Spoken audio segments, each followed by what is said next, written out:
Bien, bonjour à tous. Bonjour à tous. Alors aujourd'hui, on va vous parler de data science au service du netlinking. Et on va commencer par se présenter quand même rapidement. Voilà. Bon, Guillaume et Sylvain. Voilà. Sylvain là-bas. Moi, je suis Guillaume. Sylvain est l'aîné. Voilà, vous savez tout de nous. Aujourd'hui, on va vous faire un exposé très orienté data, qui est la restitution d'une étude. On va tout vous expliquer ensuite, on va vous parler de notre méthodologie, etc. Cet exposé, il est court, 30-40 minutes. On a fait une étude avec énormément de choses. On va en présenter très peu, et donc on a mis un petit QR code qui vous amène à une landing page pour que vous puissiez vous inscrire, pour qu'on puisse vous envoyer quand on aura filmé la restitution complète de l'étude, qui durera probablement au moins 3 ou 4 heures. Voilà, ce sera en plusieurs bouts. Donc voilà, aujourd'hui il va y avoir quelques morceaux, mais c'est tout. Le QR code est sur cette page. Vous le retrouverez à la fin de l'exposé, sur la dernière page. Et vous le retrouverez sur notre stand si vous n'avez pas eu le temps de récupérer.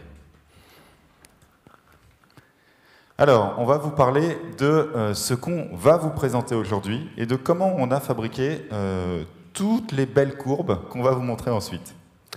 Donc il se trouve que j'ai essayé de ne pas faire trop de pub sur toute la durée de l'exposé, mais il se trouve qu'on a un outil où on crawl le web comme un moteur de recherche, et donc on a énormément de data sur le linking, et on s'est dit, ce qui serait intéressant pour le SEO, c'est de savoir un petit peu ce qui marche quand on fait du linking, ce qui ne marche pas. Et donc on est allé analyser un gros volume de data pour essayer de trouver ça, mais du linking par rapport au positionnement Google. C'est ça l'intérêt. On sait tous qu'on fait les choses pour Google. Donc comment ça s'est passé? Alors attention, Guillaume va passer le slide. Si j'y arrive, c'est une grosse technicité. Vous voyez, quand je n'y arrive pas, eh bien je vais appuyer là, et, et ça ne marche pas non plus. Attention, le technicien arrive. Ah, ça y est, bon, peut-être il y aura peut-être un petit temps de retard. Est-ce qu'on a souligné des choses? Vous voyez, ça change absolument tout. Donc on avait beaucoup de mots-clés dans notre base. On en a extrait un échantillon pour réussir à traiter les choses facilement et que ce soit quand même un échantillon représentatif, donc 19 788 mots-clés. Il y a une particularité, c'est que nos mots-clés, on a un scoring qui permet de savoir si ce sont des mots-clés compétitifs, s'ils ont un intérêt. Donc chez nous, ça s'appelle le BKS. Dans d'autres outils, ça va s'appeler avec d'autres dénominations. Sûrement qu'on voit des choses assez similaires. En tout cas, nous, évidemment, on a fait sur notre data. Ce BKS, c'est un score qui va entre 0 et 100. Et dans la suite, donc 0, c'est les mots-clés les moins intéressants, 100, c'est les mots-clés les plus difficiles, probablement les plus intéressants. Et dans la suite, on va avoir des analyses où on aura fait des intervalles, ce qu'on appelle des buckets de valeurs, avec des mots-clés qui vont de 0 à 10, puis 10 à 20, etc., pour analyser des choses peu compétitives, des choses très compétitives, voir si les gens ont un comportement en linking différent selon les cas. Ensuite, on prend chaque mot-clé, on le tape dans Google. Pour l'étude, là, c'est Google France. On n'a que des choses qui concernent de la data de sites français, en tout cas de sites qui se positionnent sur une SERP française Google France. Donc la plupart des mots-clés sont des mots-clés écrits en français. On a environ 2 millions de pages positionnées. En gros, on analyse le top 100. Et ces 2 millions de pages, elles sont linkées par de nombreux liens. Et sur tous les liens qu'on a trouvés, on en a analysé pour l'instant 15 millions. Voilà, on va avoir de la data à la fois sur les pages qui se positionnent et sur les pages qui font des liens vers ces pages-là. Et donc, on va maintenant passer, vous allez voir, à première vue, ça va paraître un petit peu plus aride. Donc, ce qu'on va faire, parce qu'en fait, notre étude, il y a des graphes dans tous les sens. C'est pas forcément la meilleure façon de restituer comme ça en conférence. C'est pour ça qu'on disait, n'hésitez pas à utiliser le QR code et tout pour recevoir des choses plus détaillées. Donc on va vous expliquer rapidement la courbe, comment en gros ça se lit, et puis après il y aura d'autres courbes et on passera pas du temps à chaque fois à expliquer, on vous dira juste voilà ce qu'on en conclut, voilà ce qu'on pense être la bonne pratique. Alors sur ces courbes, là, qu'est-ce que vous voyez? Ça, c'est les courbes les plus simples qu'on puisse faire. Ce sont des courbes qui sont au niveau de la page cible des liens, donc la page que vous voulez faire ranker. Sur cette courbe, qu'est-ce qu'on voit? En haut, c'est la vision au niveau du host, donc www.toto.com par exemple, et en bas, c'est la vision au niveau d'une URL, celle qu'on veut vraiment faire ranker. Ce qu'on voit ici, c'est des courbes qui présentent des métriques agrégées au niveau de la page cible. Les métriques agrégées, vous en connaissez tous. Je vais même parler de celles des concurrents, TF, CF, DA, tout ça c'est des métriques agrégées. Chez nous, on en a d'autres. Mais voilà, on va regarder des métriques agrégées. Ces métriques, elles correspondent toujours à des algorithmes de moteurs de recherche qui sont connus, généralement des variantes du PageRank. On va ici, par exemple, représenter sur ces courbes, tout en haut, la courbe qui est en noir. Alors, les courbes, vous voyez des petits points un petit peu en transparence. Ce sont les valeurs réelles qu'on a mesurées. Et vous avez une courbe qui est une courbe de lissage qui donne la forme, le pattern un petit peu, la tendance de la valeur, des valeurs réelles qu'on mesure. Ici, ce qu'on voit, par exemple, en haut, c'est le PageRank avec le surfeur raisonnable. Sur l'axe DX, vous avez les positions, 100 à droite, 0 à gauche. Donc, plus une page est sur la gauche, mieux c'est. Puis, vous avez la valeur de la métrique qui vaut entre 0 et 100. Et ce qu'on voit, enfin on va dire ce qu'on voit plus tard. Donc, en premier, on a le PageRank avec le modèle du surfeur raisonnable. Ensuite, on a le PageRank sémantique. Donc, si on considère que les liens doivent être faits en proximité sémantique, on a un scoring qui est un petit peu différent. C'est ce qu'on appelle le PageRank sémantique. Et en bas, on a une autre métrique. Alors, je crois qu'il n'y a que chez Babar que ça existe, sous le nom de Babar Authority Score, peut-être ailleurs, je ne sais pas, qu'on appelle, qui est en fait un PageRank un peu standard, dans lequel on rajoute un algo anti-spam qui détecte les fermes de liens. Donc est-ce qu'il y a du linking abusif, spammy qui a été fait? Et ensuite, qu'est-ce qu'on voit sur ces courbes? Au niveau URL, c'est beaucoup plus facile à voir. On voit des corrélations entre les métriques et les positions. Et par exemple, sur la dernière courbe qui est en bas, on voit que dès qu'on rentre dans le top 10, il y a la métrique de PageRank avec anti-spam qui monte en flèche. Et donc, on peut penser, après il faut faire des analyses supplémentaires pour le voir, qu'il y a vraiment un intérêt à analyser ces métriques-là pour comprendre le positionnement et réciproquement. Voilà. C'est ça qu'on va regarder dans cette étude. Déjà, avant d'aller plus loin, on a regardé, je vous ai dit, on tape chaque mot-clé dans Google et on a un top 100. C'est comme ça qu'on interroge Google. Et donc on va tout de suite aller voir un petit peu ce qui se passe quand on va regarder jusqu'à la page 100. On voit que par exemple, donc là on est au niveau de l'URL, sur du PageRank assez classique, donc une métrique que vous trouverez à peu près dans tous les outils. On voit que dans le top 0, on va dire 0,10, plus on a un PageRank élevé, plus on a une meilleure position. Voilà. Donc c'est plutôt surprise. Pas vraiment une surprise. Mais quand on va vers la position 100, on se rend compte que finalement, il y a des sites qui ont des moins bonnes positions, qui ont des PageRank plus élevés plus loin. Et donc on peut se demander pourquoi. Donc on est allé voir, parce que c'est quand même surprenant. Et ici, on a un petit extrait du genre de site qu'on trouve. On trouve Ikea, on trouve Phone Android, Vatican News, etc. C'est plutôt des sites qui sont extrêmement puissants. Extrêmement puissants, mais quand on regarde les pages qui sont positionnées, elles parlent très peu du mot-clé en question. Ce sont des pages dont la sémantique est absolument nulle. Mais elles rankent quand même, parce que... Elles rankent mal, hein. Position 100, c'est pas terrible. Mais elles rankent quand même parce que les sites sont puissants. C'est absolument incroyable. Ça veut dire que finalement, ces sites-là, qui sont des gros mastodontes, il suffirait qu'ils sémantisent un petit peu leur contenu, et hop, vous voyez, la petite ligne, ils avaient un certain PageRank, mais pas un bon texte. Si d'un coup ce texte devenait bon, avec le même PageRank, il serait plutôt position 10. Les gros sites, si vous avez un gros site, la reco principale, c'est retravailler vos contenus. Si vous n'avez pas des bons contenus, automatiquement, vous allez atteindre plein de positions sans faire énormément de choses. Donc là, on enfonce peut-être une porte ouverte, mais très gros site du web, site média, le seul conseil qu'on peut vous donner, c'est de faire des contenus à tour de bras. Pour un exposé sur le linking, c'est assez drôle de dire ça, mais voilà ce qu'on peut en retenir. Alors ensuite, on a beaucoup de courbes, et c'est pour ça que j'ai dit que c'était un peu compliqué, cet exposé va être compliqué pour nous aussi, parce qu'il y a vraiment beaucoup de courbes. Ici, ces courbes, ça paraît extrêmement cryptique. Chaque courbe correspond aux métriques agrégées principales des pages, cible des liens, selon la difficulté du mot-clé. En haut, à gauche, c'est les mots-clés sans difficulté, sans intérêt. En haut, à droite, c'est les mots-clés les plus compliqués, les plus intéressants, là où il y a le plus d'argent à faire. Et puis, il y a une variation. Ce qu'on observe sur ce graphique, et en fait qui saute aux yeux quand on le regarde plus de 2 minutes, c'est que les courbes sont presque plates sur les mots-clés peu compétitifs, et dès qu'on passe aux mots-clés très compétitifs, on voit que dès qu'on rentre dans les top positions, on a des pentes qui sont extrêmement élevées, ça monte très très vite. Ce que ça veut dire, c'est qu'il y a une vraie différence sur la manière dont les gens font du linking entre les mots-clés peu compétitifs et les mots-clés très compétitifs. Alors, ce n'est pas une surprise. Plus on est sur des mots-clés compétitifs, plus les gens travaillent leur netlinking pour être positionnés. Ceci étant, ça a un impact, ça. ça répète un peu ce que Sylvain a dit. Il faut vraiment identifier les mots-clés et la difficulté des mots-clés sur lesquels vous travaillez pour savoir ce qu'il faut faire. Pourquoi? Parce que là, on est en train de dire, les gens qui ont des mots-clés très compétitifs, ils doivent faire beaucoup de linking, c'est ce qu'ils font pour ranker. Vous avez un mot-clé pas compétitif, vous pouvez aussi faire ça. Hein. Ça marchera, évidemment. Mais surtout, si vous avez un mot-clé pas très compétitif, vous pouvez dépenser beaucoup moins d'argent ou beaucoup moins d'efforts parce que vous n'avez pas besoin de faire monter autant votre métrique de popularité.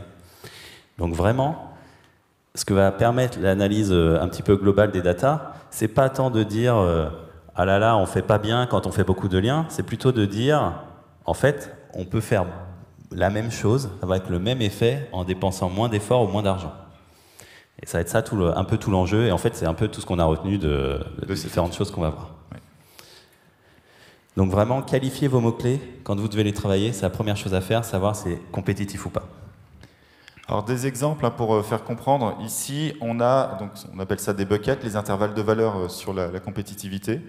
On a analysé en particulier pour la suite de l'étude 2 buckets, le bucket 2 et le bucket 7. Alors ça ne vous parle pas, mais grosso modo ce sont des mots-clés peu compétitifs. Voilà quelques exemples.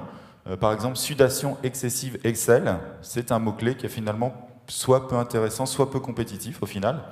Puis on a analysé aussi des mots-clés plus compétitifs, et par exemple consultant référencement web ou actualité présidentielle, c'est dans le bucket 7 sur 10, donc ça fait, sur 9, pardon, ça fait partie des mots-clés plutôt compétitifs, plutôt intéressants, où il y a plus d'argent à faire.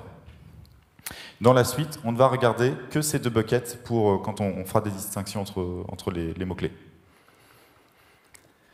Alors, maintenant qu'on a un petit peu expliqué toute l'idée de ce qu'on va faire, eh bien, on va commencer vraiment à restituer plus l'étude.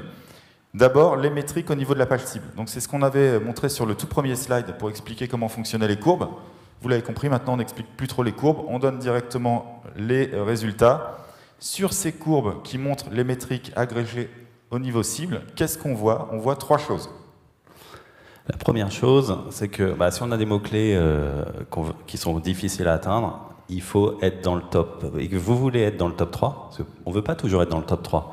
Je sais que certains d'entre nous dans la salle vont vendre des liens, faire des choses comme ça, monter des sites, on va dire, un peu artificiels, pas très qualitatifs. Dans ce cas-là, généralement, vous ne visez pas le top 3 parce que vous n'avez pas envie que ça se voit trop. Vous visez plutôt des positions un petit peu plus lointaines. Donc les stratégies peuvent être très différentes. Si vous avez un gros site et que vous voulez faire beaucoup de trafic et beaucoup convertir, là, vous allez viser le top 3. Donc vraiment, il y a une vraie réflexion sur vos objectifs. En tout cas, si vous avez besoin d'être top 3 sur des mots-clés un petit peu compliqués, ces courbes, ce qu'elles montrent, surtout celle du bas, c'est qu'en fait, il faut travailler le linking au niveau de l'URL. Vraiment, l'URL. C'est-à-dire que si vous ne travaillez pas le linking au niveau de l'URL, à aucun moment vous faites confiance à votre maillage interne seulement parce que vous avez fait plein de liens vers la home, mais que c'est une page profonde que vous voulez améliorer. En fait, ça marche très très mal. À un moment donné, sur un mot-clé concurrentiel, il faut qu'il y ait des liens directement vers l'URL. Alors je vais le redire pour que ce soit très très clair.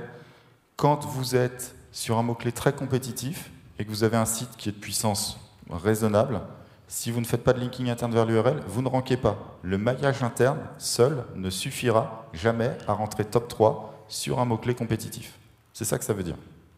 Donc une stratégie de linking qui n'est que sur du maillage interne ne peut pas fonctionner efficacement pour un host raisonnable sur du top 3. Si vous êtes un gros média, ça fonctionnera. Mais on n'est pas sur un host raisonnable, un gros média. Attention, un gros média, on l'a vu tout à l'heure, on met un contenu, il est top 10. Donc ce n'est pas du tout la même chose. Voilà. Ensuite, si vous avez une stratégie qui n'est pas top 3. Donc si c'est une stratégie, peu importe où vous êtes dans la première page, voire la deuxième page, ça vous suffit largement. Dans ce cas-là, il suffit de faire beaucoup de liens vers le host en général. En fait, peu importe, le maillage interne va faire que ça va vous permettre de monter quand même sur ces positions-là. Si vous vendez du lien, par exemple, positionné, et que vous visez des positions top 10, top 20, mais pas le top position, du lien de bourrin vers le host, ça fonctionne. Voilà. Et si vous êtes encore moins ambitieux et que vous voulez juste avoir un positionnement quelque part dans le top 100, mais vous en fichez un peu où, dans ce cas-là, vous faites un peu des liens vers les pages les plus faciles à linker et point barre, et ça suffira largement à avoir une petite position. Voilà. Donc je sais qu'on veut rarement ça, mais c'est toujours bon de le savoir. Là, on a juste mis en évidence le point d'inflexion. Voilà, au niveau des hosts, il y a une vraie différence entre les sites qui sont sur la première page et les autres. Et au niveau de l'URL, c'est plutôt le top 5 où il y a une vraie différence. Alors ensuite, on a des courbes qui deviennent extrêmement compliquées à lire, et donc je ne vais pas expliquer parce que c'est vraiment très très compliqué à lire. Ces courbes, elles montrent la même data, mais dans le sens inverse. Au lieu de quantifier par rapport à la position quelles sont les métriques, on va dire si j'ai telle métrique, statistiquement, quelle est ma position moyenne. C'est plutôt ça qu'on va regarder dans ce sens-là, et ça permet d'avoir des informations supplémentaires. Il y a des choses, ceux qui sont habitués du netlinking vont absolument pas être surpris de ce qu'on va dire, mais la data le montre en fait là. En premier, si on ne se préoccupe pas des seuils de compétition des mots-clés, on s'aperçoit qu'il y a des seuils de compétition extrêmement clairs dans le linking. Pour statistiquement être bien positionné, top 10, il faut être dans les 30% des hosts les plus performants. Et alors, Guillaume va avancer, les plus performants, bien sûr, c'est relativement à votre compétition, c'est dans votre secteur. Donc si vous avez un site web qui est dans les 30% les premiers au niveau host en termes de métriques, alors statistiquement, vous avez de bonnes chances de ranker. Ces statistiques disent que cette chance de ranker va être encore amplifiée si l'URL que vous voulez faire ranker est dans les 75% les plus fortes du secteur. Et ça vous garantit une très bonne proba de faire. Si vous ne remplissez pas cette condition, ça devient très difficile de ranker. C'est ça que ça veut dire. Et on peut avoir chacun son avis, c'est un fait statistique en fait. Voilà. C'est donc un rappel que le moteur de recherche, c'est avant tout une machine à classer. Il n'y a pas de valeur absolue à atteindre. Ce qu'il faut, c'est être meilleur que les autres en général. Et là, le seuil, c'est 30% et 75%. Voilà. Donc à un moment donné, si vous ne faites pas de référencement, vous arrêtez de faire du référencement et pendant ce temps-là, vos concurrents continuent, à un moment donné, vous allez baisser mécaniquement. Alors que vous n'avez rien fait de mal en soi, c'est juste, il faut toujours rester dans le top si vous voulez être dans le top. Et ce qui est amusant, c'est que vous allez baisser mécaniquement, mais dès que vous allez passer sous le seuil des 30%, vous allez disparaître en fait du top 10. Avant, vous y resterez, et soudainement, vous allez disparaître parce que vous passez sous le seuil. C'est un effet de seuil. Autre chose, ça se voit quand on regarde les courbes, mais on a beaucoup de métriques qu'on utilise aujourd'hui dans les outils. Et la plupart du temps, les gens maintenant ont compris que certaines métriques anciennes n'étaient plus très efficaces. Et effectivement, ce qu'on a vu dans l'étude, c'est que le PageRank normal, et ce que j'appelle le PageRank normal, c'est le PageRank normal avec le modèle du surfeur raisonnable, mais sans thématisation, en fait, n'est plus un bon prédicteur pour le ranking. En fait, c'est une métrique qui n'est plus utile. Enfin, ça, c'est terrible à dire quand on vend des métriques, mais c'est une métrique qui n'a plus tellement d'intérêt. Tous les outils ont au moins cette métrique, certains n'ont que celle-là, et donc ça veut dire qu'on ne peut pas, avec cette métrique, bien faire du linking. Une métrique qui marche bien, c'est le PageRank avec la prise en compte de la sémantique. Et heureusement, beaucoup d'outils encore maintenant le proposent quand même. Voilà. Alors on a vu que c'était un bon compromis parce qu'il y a des meilleures métriques, mais c'est une métrique qui existe dans plusieurs outils, et donc vous pouvez le voir à plusieurs endroits. Et donc c'est une métrique qui est intéressante à regarder. Au niveau du host, on précise. Oui. Voilà. Ensuite, on a regardé, on a parlé du fait qu'on avait des mots-clés peu concurrentiels et d'autres plus concurrentiels, le bucket 2 et le bucket 7. Et donc on a vu des choses générales. Sylvain ? Oui, tout à fait. Alors quand on est dans les mots-clés peu compétitifs, donc le bucket 2, qu'est-ce qu'on voit? Si on a un host qui a une popularité raisonnable, alors on peut regarder les valeurs, je vais m'approcher parce que moi je vois rien.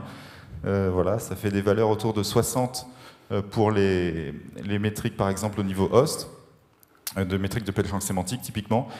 On a une page qui va être assez facilement positionnée si on lui fait quelques liens de qualité. Et assez facilement, c'est du top 10 dont je parle. Si on a juste un host qui est raisonnable, mais qu'on n'a pas ces liens vers la page en direct, on sera top 25, mais généralement pas top 10. Et en fait, ce qui fait la différence, top, par exemple, une page qui va être 15e et une page qui va être 5e, c'est uniquement les liens supplémentaires qu'on va faire directement vers la page, quand on est vers du non compétitif.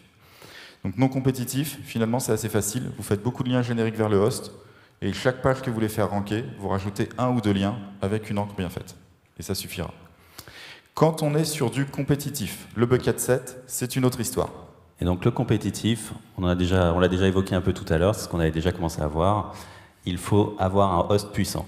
Quoi qu'il arrive, il faut un host puissant. Puis ensuite, il faut faire des liens directement vers les pages que vraiment vous voulez pousser. C'est là où vous verrez la différence. Et donc, c'est de fait beaucoup plus difficile parce que autant réussir à faire des liens vers un site en général, on trouve toujours une raison pour justifier ces liens, autant vers des pages précises, parfois c'est difficile, à moins encore une fois d'acheter les liens. Et je pense que c'est pour ça que maintenant tout le monde achète des liens plutôt que d'essayer de faire des choses naturelles. Tout à fait. Alors, une fois qu'on a regardé un petit peu au niveau de la page cible, on va regarder maintenant les caractéristiques des backlinks, et c'est là où il y a les choses les plus intéressantes à retenir, puisque c'est là où il y a de la nouveauté aussi. Et en premier, on a regardé le nombre de liens sortants des pages qui font des liens vers les pages qui rankent.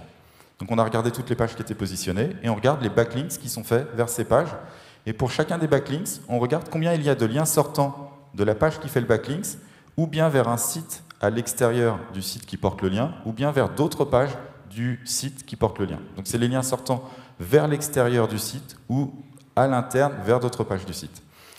On a regardé... Ouais. Pourquoi on a fait ça? C'est parce que souvent il y a une pratique chez les référenceurs qui est de dire j'ai des liens, j'acquiers des liens et je veux surtout pas que ces pages qui fassent des liens ailleurs, parce que je pense que ça va me desservir, on ne va pas transmettre autant de PageRank, etc. Enfin, on pense que c'est néfaste. Et donc, qu'est-ce qui se passe en vrai?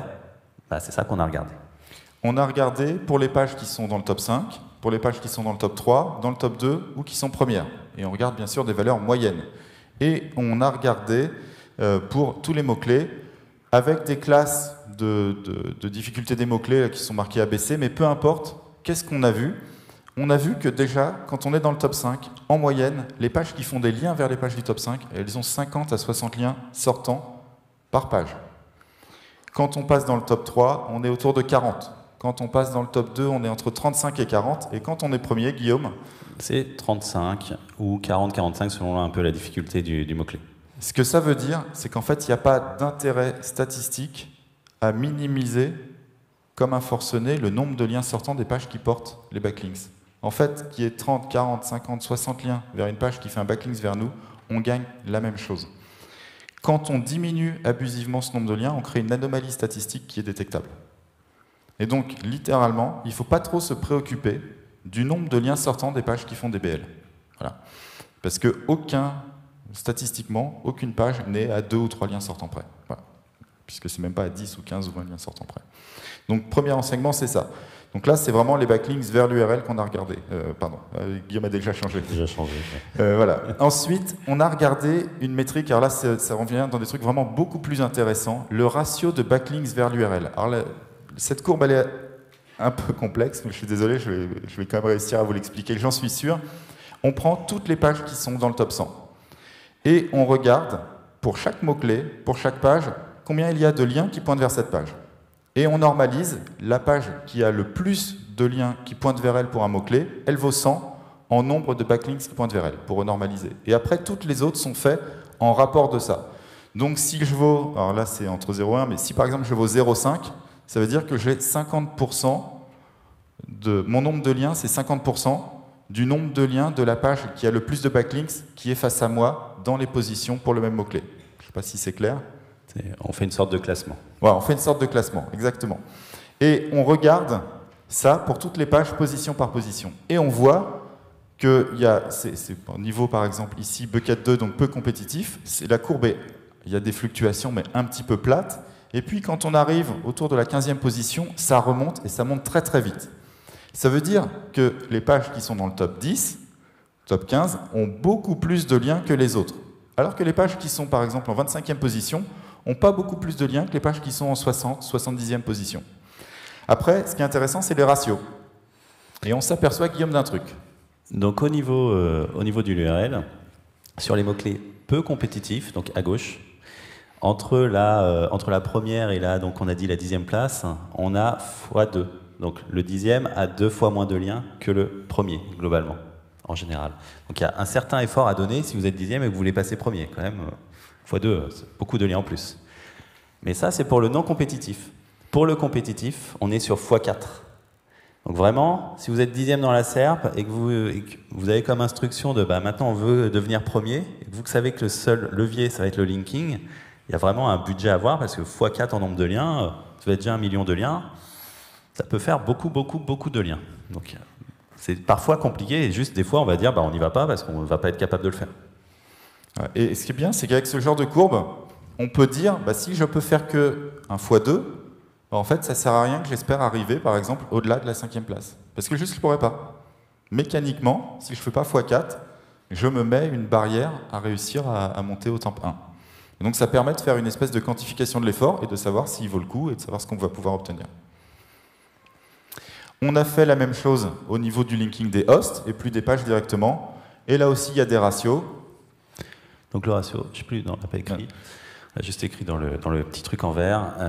Sur le bucket le plus compétitif, il y a 2 fois plus de domaines référents. Et sur les mots-clés moins compétitifs, c'est 1,5. Donc là, il y a une moins grosse différence entre les non compétitifs et les compétitifs. Mais on est au niveau host. Tout à l'heure, on était à un niveau différent. Ah, alors ce que ça veut dire, si vous êtes un site web qui veut faire ranker une page, que vous êtes 10e, que votre concurrent il a un certain site web avec une autre page et qu'il est premier, à vous, il faut que vous multipliez votre nombre de liens par 4 au niveau de la page, si c'est compétitif, et par 2 au niveau du host. Donc ça fait quand même des grosses opérations pour garantir les choses. Voilà. Et puis après, on a regardé tout un panel de petites choses avec des courbes vraiment très difficiles à lire. Donc vraiment, là, pour le coup, vous voyez, on les a même superposées. Ça servait même à rien de vous les montrer. Parce qu'on voulait vérifier certaines, on va dire, je ne vais pas dire légendes. Ça va devenir des légendes une fois qu'on va les présenter. Mais on voulait vérifier certaines bonnes pratiques que les gens préconisent, voir si c'était réaliste ou pas. Et donc la première chose qu'on a regardé, c'est la taille des contenus sur les pages qui font des liens. Est-ce que quand vous mettez en place un lien, est-ce qu'il faut qu'il y ait un minimum de taille? Parce qu'il y a souvent un brief qui dit il faut faire un texte d'au moins X mots. Est-ce que ça a une utilité? Alors quand vous achetez des liens, de plus en plus, par exemple, les gens demandent, on le voit, parce qu'on ne vend pas de liens, bien sûr, aussi, pardon, mais on le voit, les gens, avant, on faisait des textes de 300 mots pour porter les liens, puis c'est passé à 400, 500, etc. Et les demandes augmentent. Est-ce que ça a un sens? Est-ce que c'est utile? Eh bien non. En fait, pas du tout. Statistiquement, ça n'a aucun intérêt d'avoir des contenus substantiellement plus gros pour porter les backlinks. Voilà. Alors peut-être que s'ils sont trop petits, il y a vraiment un problème, mais c'est tellement une anomalie statistique qu'on ne le voit pas. Et donc il n'y a pas vraiment d'intérêt. On a mis, sauf sur les positions en queue de peloton, où là il y a une anomalie statistique qui est due aux très gros sites qui ont des positions un peu par hasard, en final, et qui ont des stratégies de linking qui n'existent pas. Donc c'est des liens naturels qui sont portés par des articles plus conséquents, et donc ça fait une anomalie. On a aussi regardé, tout à l'heure on a regardé le nombre de backlinks, sur les pages qui faisaient des liens. On a regardé si c'était intéressant de réduire le nombre de liens. On a dit non. Et donc là on a fait un peu la même chose, mais au lieu de regarder le nombre absolu de liens, on a fait cette espèce de classement dont on parlait tout à l'heure. Et donc est-ce qu'il y avait intérêt à réduire le nombre de liens? Alors, là, par ailleurs, attention, c'est sur les liens externes seulement. Là c'est vraiment les liens qui pointent vers d'autres sites. Et on se rend compte que non, il n'y a pas d'intérêt. En fait, si vous achetez un texte pour mettre un lien, et pour mettre sur un site, vous pouvez mettre 2, 3 liens dedans vers des sites différents. Ça n'a pas il n'y a pas d'anomalie statistique. Au contraire. Pour être 4, 5, 6, 10, ça n'a aucune importance en réalité. Donc dire un texte, c'est un backlink, ça n'a pas de sens. Vous pouvez faire un texte et X backlinks, c'est pas grave, ça marche. Et c'est un vrai facteur d'économie. Voilà. Et je crois que c'est la dernière chose, il me semble. Oui, tout à fait. Quelque chose d'assez... Non, c'est pas la dernière chose. C'est pas la dernière? Ouais. Et je vais quand même mettre j'ai avancé un tout petit peu. On a vu quelque chose d'assez surprenant par rapport aux encres. On l'a un peu constaté, un peu par hasard, je crois. Oui. On a constaté qu'au niveau des encres, la variété des encres était très surprenante. Il y avait une vraie différence entre les positions 1 à 20 et puis après. Là, pour le coup, on le voit sur le graphe. Vous voyez qu'au début, il y a une petite intervalle et après, d'un coup, ça devient très grand. Alors Sylvain, dis-nous en plus. Oui, alors d'abord je vais expliquer un peu cette courbe, parce que pour le coup, pour la comprendre, il faut vraiment l'expliquer. On a analysé le ratio des encres par rapport au nombre de liens. Donc on a regardé combien il y avait de liens vers un site web, combien il y avait d'encres différentes qui correspondaient à ces liens vers ce site web, et on a fait le ratio entre les deux. Donc ça donne un indice de la diversité des encres. La diversité des encres, vous le savez, c'est le levier du filtre Pingouin de Google historique, donc depuis des années. Et ce filtre pingouin, il est passé en continu et plus en mode séquentiel avec des dates fixes. Et donc, la plupart des gens, et jusqu'ici c'était le cas aussi pour nous, ne sont pas capables de savoir s'il y a encore un effet au pingouin et de donner des préconisations, parce qu'on n'était pas capable de savoir quand est-ce qu'il était passé et ce qu'il avait fait comme action pour filtrer ou pas filtrer des sites. Et en fait, sur cette courbe, c'est amusant parce qu'on voit un effet qui est le suivant. Quand on est dans les 20 premières positions, le ratio d'encre est entre 4,5% et 5% en termes de diversité. Je rappelle que pour le filtre pingouin, à l'époque, on disait qu'il fallait un ratio de 4%, qu'il ne fallait pas dépasser sur la diversité des encres. Et donc, on est sur des chiffres qui sont similaires, donc ça donne plus à l'oreille, c'est peut-être le pingouin dont on parle. Et en fait, on voit vraiment l'anomalie statistique dans les 20 premières positions, ce qui était aussi un des critères du pingouin, qui n'attaquait que les 20 premières positions. Donc on a un truc qui ressemble à un effet du pingouin, sauf que c'est une courbe de corrélation, donc on ne peut pas vraiment savoir si c'est ça. Ça peut être du hasard, cette courbe, sur 20 000 mots-clés, autant de backlinks, c'est peu probable quand même. Par contre, ça pourrait être l'effet de les SEO sont terrifiés du filtre pingouin, et donc ils se comportent d'une certaine manière qui crée cette courbe. Ça peut être ça. Si vous êtes dans le 20 premiers, vous savez qu'il faut faire gaffe aux encres, vous modifiez tout. La question, c'est est-ce que sur 2 millions de pages, il n'y a que des SEO qui ont agi pour le pingouin sur du non compétitif, du compétitif et tout? Probablement pas, c'est une remarque que m'a fait Xavier Naudot qui est tout à fait pertinente. Donc voilà. Donc en fait, très probablement, ce qu'on voit là, c'est l'effet du filtre pingouin qui est passé en continu, et la valeur du ratio est entre 4,5 et 5% statistiquement. Je ne peux pas vous dire plus, c'est l'observation qu'on fait. Et enfin, on a un tout dernier slide, et après c'est fini, qui est sur la thématisation des backlinks. Alors le tout dernier slide, c'est des graphes avec la thématisation. À gauche, c'est les mots-clés peu compétitifs, à droite, les compétitifs. On voit à gauche quelque chose d'assez logique. On a une courbe qui est droite, c'est-à-dire que quand vous êtes sur du non compétitif, si vous améliorez la sémantique, vous montez, vous montez, vous montez. La sémantique des backlinks, hein, attention, par rapport à votre page. Sur le non compétitif, vous montez, mais à un moment donné, on va dire top 10, tout le monde a optimisé, et il y a un plateau, donc tout le monde a optimisé de façon suffisante pour être là. Et donc si vous êtes dans ce cas-là, en fait, il n'y a plus d'amélioration possible en augmentant la sémantique. Vous êtes déjà au niveau des autres, faire plus, ça sert absolument à rien, il faut faire des liens. Alors ce que ça veut dire, sur du non compétitif, améliorer la sémantisation de ces liens, c'est toujours intéressant. Sur du compétitif, ne pas le faire vous garantit que vous ne serez pas top 10. Et si vous êtes rentré dans le top 10, c'est que vous l'avez déjà fait assez. Il faut juste reproduire ce que vous êtes en train de faire, en faisant plus, c'est tout. Et c'est tout pour aujourd'hui. Le QR code en gros. Si vous ne l'avez pas encore pris, sinon il est sur notre stand. Et quand même, on doit le faire. On a une petite question pour offrir un mug du SEO Camp. Donc la question, c'est, elle serait simple, un gros site connu avec un contenu de qualité se positionne facilement dans le top X. X égale combien? Ah, une main s'est levée. Bravo. Ah, c'était 10, bravo. En plus, il y avait un petit indice en chiffres romains sur le slide, mais bravo. Et c'est fini.